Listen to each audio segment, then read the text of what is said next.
மாத வாக்குத்தத்தம்.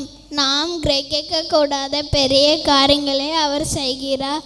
யோபு 37:5. பிப்ரவரி மாத வாக்குத்தத்தம். அவன் என்னிடத்தில் வாஞ்சியாயிருக்கிறபடியால் அவனை விடுவிப்பேன். என் நாமத்தை அவன் அறிந்திருக்கிறபடியால் அவனை உயர்ந்த அடைக்கலத்தில் வைப்பேன். சங்கீதம் 91:14. மார்ச் மாதம் வாக்குத்தத்தம். நான் உன்னோடு இருக்கிறேன், கவனிகளை செவையாக்குவேன். ஏசாயா 45:2. ஏப்ரல் மாதம் வாக்குத்தத்தம். உன்னை அதிசயங்களை காண பண்ணுவேன். மீகா 7:15.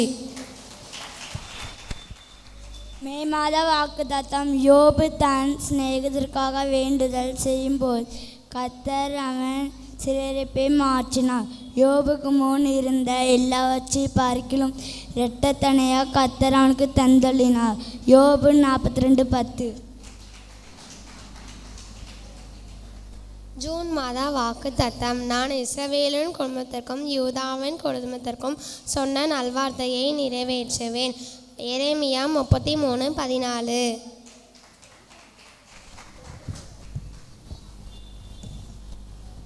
ஜூலை மாத வாக்குத்தத்தம். என் தேவனாய கர்த்தர் என் நடுவிலே இருக்கிறார். செபனியா 3:17. ஆகஸ்ட் மாத வாக்குத்தத்தம். கர்த்தர் தமது ஜனத்திற்கு பலன் கொடுப்பார். கர்த்தர் தமது ஜனத்திற்கு சமாதானம் அருளி அவர்களை ஆசீர்வதிப்பார்.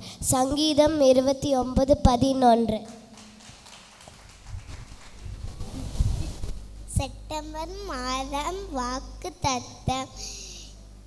நிச்சயமாக முடிவு உண்டு, உன் நம்பிக்கை வீண் போகாது. நீதிமொழிகள் 23:18. அக்டோபர் மாத வாக்குத்தத்தம்.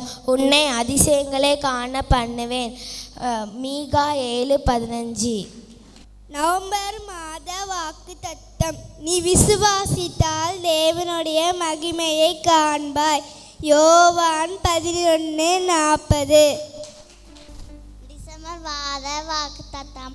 நீங்கள் அமர்ந்திருந்து நானே தேவன் என்று அறிந்து கொள்ளுங்கள்.